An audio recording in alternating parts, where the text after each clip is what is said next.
Good morning. अब हम हानियों की पूर्तियों आगे ले जाने से संबंधित प्रश्न देखते हैं। तो सबसे पहले हम देखते हैं एक इलिस्ट्रेशन, उदाहरण नंबर 5। इस चैप्टर का इलिस्ट्रेशन नंबर 5 है, उदाहरण नंबर 5 है, उसके बारे में बात करते हैं। क्या दिया हुआ है पहले तो ये पढ़ लेते हैं। मिस्टर उमेश कर निर्धारण वर्ष 2020-21 के लिए अपनी आय के निम्नलिखित विवरण प्रस्तुत करते हैं। किराए पर उठाई गई मकान संपत्ति की आय बताई है आपको, लेकिन स्वयं के रहने के मकान की हानि बताई है। पुस्तक प्रकाशन के व्यापार का लाभ है। सट्टे के व्यापार से आय हुई है। अल्पकालीन पूंजी लाभ हुआ है। दीर्घकालीन पूंजी लाभ हुआ है। घरेलू कंपनी से लाभांश मिला है। तो घरेलू कंपनी का लाभांश तो आप लोगों को मालूम है कर मुक्त होता है, तो उसको तो वैसे लेने की जरूरत नहीं होगी। ताश के खेल में पैसे जीते हैं, ये तो इस साल उसकी आय हुई। अब पिछले सालों से कौन कौन सी हानियां आगे लेके आया है जिनको कवर करना है, वो कौन कौन सी है देखो। चीनी के व्यापार की हानि 2013-14 की, जिसे 15-16 में बंद कर दिया व्यापार को, और 2013-14 की हानि ये बता रहा है अपने को। तो बंद व्यापार की हानि भी आप पूरी कर सकते हो, कोई दिक्कत नहीं है। यदि उसके निर्धारित 8 साल पूरे नहीं हुए हैं तो आप पूरी कर सकते हो। पुस्तक प्रकाशन के व्यापार में हानि हुई थी उसको 2013-14 में। ताश के खेल में हारे थे पिछले साल। सट्टे के व्यापार की हानि हुई थी पिछले साल। अल्पकालीन पूंजी हानि हुई थी 2014-15 में, और दीर्घकालीन पूंजी हुई थी कर निर्धारण वर्ष 2012-13। तो आपको टोटल ग्रॉस इनकम जो है, ग्रॉस टोटल इनकम उमेश की कैलकुलेट करनी है। सबसे पहले लिख देंगे हम computation of gross total income for assessment year 2020।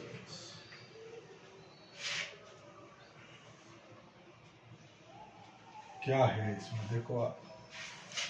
सबसे पहले हेड, सैलरी हेड तो है नहीं क्वेश्चन में। पहले हेड लिख लेते हैं हम, income from house property. House property head की इनकम है। तो ये कह रहा है एक तो जो हमने मकान किराए पे दिया हुआ है उससे तो 6,000 रुपए का प्रॉफिट हुआ, इनकम हुई। Income from let out house property 6,000। लेकिन जिस मकान में खुद रहता है, ये खुद के रहने के मकान से उसको लॉस हुआ है 7,000 रुपए का। Less loss from self occupied house 7,000। तो कुल मिलाकर उसको मकान संपत्ति के हेड में हानि हुई है 1,000 रुपए। अब क्या इस मकान संपत्ति के हेड की हानि को हम दूसरे हेड से पूरा कर सकते हैं क्या इस साल? बिल्कुल कर सकते हैं। मकान संपत्ति के हेड की हानि का नियम मैंने बताया था आपको, वो कि मकान संपत्ति के हेड की हानि आप किसी भी आय से पूरी कर सकते हैं, लेकिन 2 लाख रुपए से ज्यादा नहीं। यहाँ तो 1,000 रुपए की हानि है और किसी हेड से पूरा कर लेंगे इसको, ठीक है ना। बाद में देखेंगे जिस हेड में प्रॉफिट होगा उससे करेंगे। तो एक लाइन यहाँ पे छोड़ देंगे। दूसरा सेकेंड नंबर पे लिखते हैं income from business and profession. Business और प्रोफेशन से तो एक तो ये बता रहा है कि इसका पब्लिकेशन का बिजनेस है, उससे इसको 22,800 रुपए की प्रॉफिट हुई, ठीक है। Profit from business of publication 22,800। और तो इसका कोई बिजनेस है नहीं। बाकी सट्टे के व्यापार हो रहे हैं वो तो अलग ही होते हैं, आपको पता है, इनको तो बाद में लिखेंगे अलग से। बाकी नॉर्मल बिजनेस और इसका कोई है। ठीक है भाई, 700 का लाभ हुआ। अब इस लाभ में से उसको कौन सी हानि कवर कर, एक तो ये हानि कवर करवा दो 1000 रुपए की, less loss from house property set of, 1000 रुपए कवर कर लो यहाँ पे। तो यहाँ 1000 के सामने लिख देंगे loss is set of from business and profit. एक तो ये बात हो गई।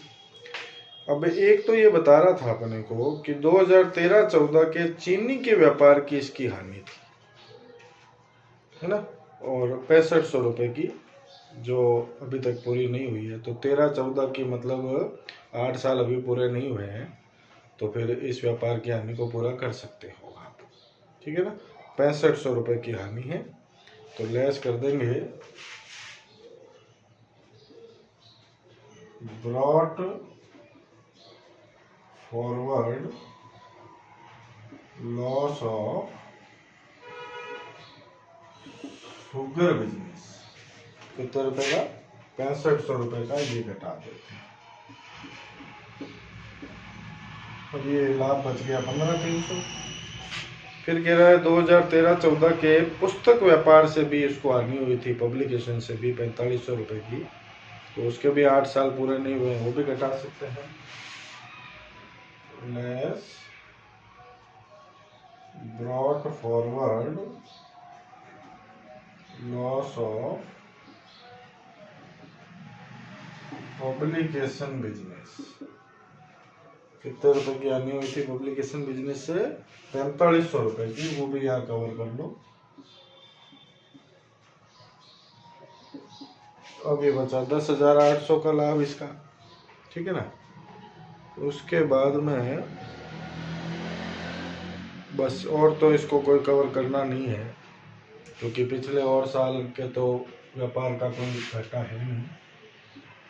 इसको 10,800 को बढ़ा दें। तीसरा कैपिटल गेन है। अच्छा, तीसरा क्यों, अभी स्पेकुलेशन का बिजनेस बाकी पड़ा है, सट्टे की इनकम है, तो स्पेकुलेशन इनकम, सट्टे के व्यापार की आय है इसकी इस साल की 4000, और पीछे के सट्टे के व्यापार की हानि है 12000 रुपए की, तो कवर कर सकता है, लेकिन 4 ही कवर होंगे। लेस ब्रॉट फॉरवर्ड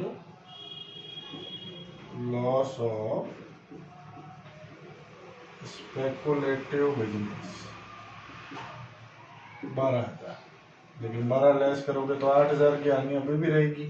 अभी 8000 की हानि कब पूरी करोगे, ये अगले साल करेंगे, तो इस हानि को कैरी फॉरवर्ड कर देते हैं, लॉस कैरी फॉरवर्ड। ठीक है, तो बिजनेस हेड पूरा हो गया। अब अपना कैपिटल गेन हेड इस साल अल्पकालीन पूंजी लाभ भी हुआ है अपने को, और दीर्घकालीन पूंजी लाभ भी हुआ है। कैपिटल गेन हेड बनाएंगे, थर्ड हेड अपना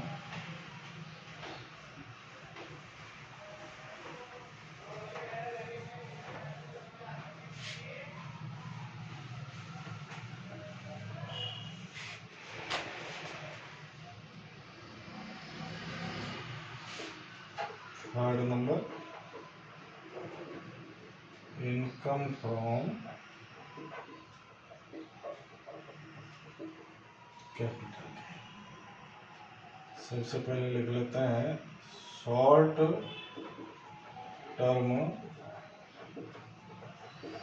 capital gain. Short term capital gain कितना है इसका, 13000 रुपए है इस साल। लेकिन क्या पीछे का कोई शॉर्ट टर्म कैपिटल लॉस चल रहा है क्या, इसका देख लेते हैं।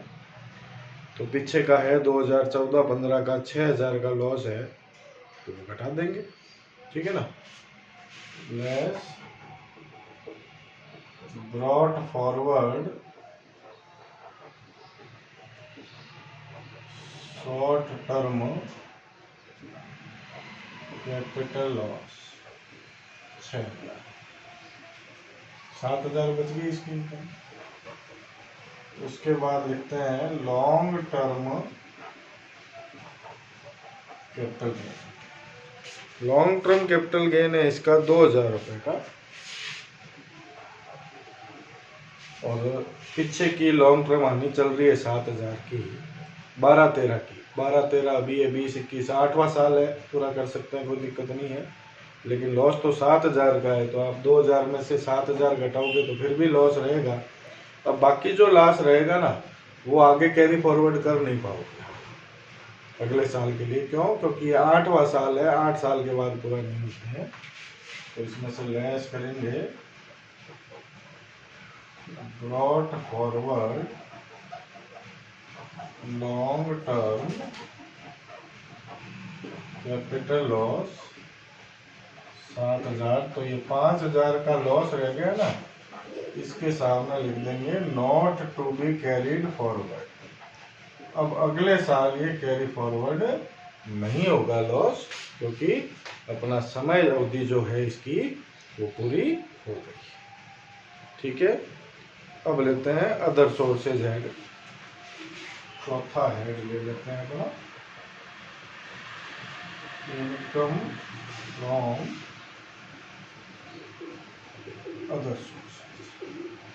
अदर सोर्सेज में एक तो कह रहा है कि भारतीय कंपनी से इसको लाभांश मिला है 16,000 रुपये,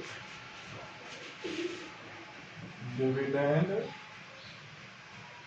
फ्रॉम इंडियन कंपनी। लेकिन आपको मालूम है कि भारतीय कंपनी से मिला हुआ लाभांश जो होता है वो टैक्स फ्री होता है, तो यह ब्रैकेट में लिख देते हैं एग्जाम्पल। टैक्स फ्री है तो फिर यहाँ लिखने की जरूरत ही नहीं, जब टैक्स लगेगा ही नहीं इसके ऊपर तो फिर क्यों लिखना है। और एक इसने ताश के खेल में जुआ खेला है और 10,000 रुपये जीते हैं, विनिंग इन कार्ड गेम। 10,000 जीता है, 10,000 लिख देंगे। लेकिन आपको इसमें बताया है कि पिछले साल ताश के खेल में उसने 2,000 हारे थे, तो भले हारे होंगे। मैंने आपको बताया था जुए की हानि को कभी भी पूरा नहीं,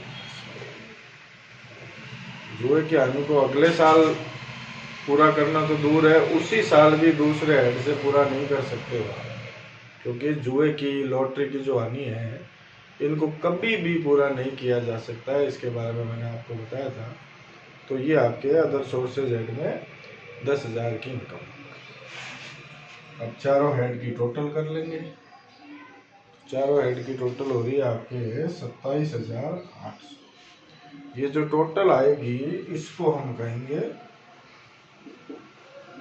ग्रॉस टोटल।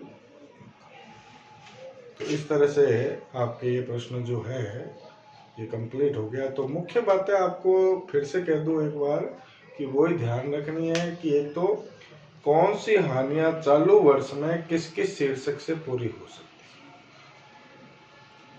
है, ये ध्यान रखने की सारी बातें हैं। सारी आपको मैंने लास्ट वीडियो में बताई थी कि कौन सी हानियां चालू वर्ष में कौन कौन से शीर्षक से पूरी हो सकती है और कौन सी हानियां अगले वर्षों में केवल खुद के शीर्षक से पूरी, अगले वर्षों में फिर दूसरे शीर्षक से पूरी नहीं होती है। यदि आपकी कोई हानि इस साल रह गई है और अगले वर्ष आप उसको ट्रांसफर कर देते हो तो अगले वर्ष वो केवल अपने ही शीर्षक से पूरी हो सकती है, और उसकी भी एक समय अवधि है।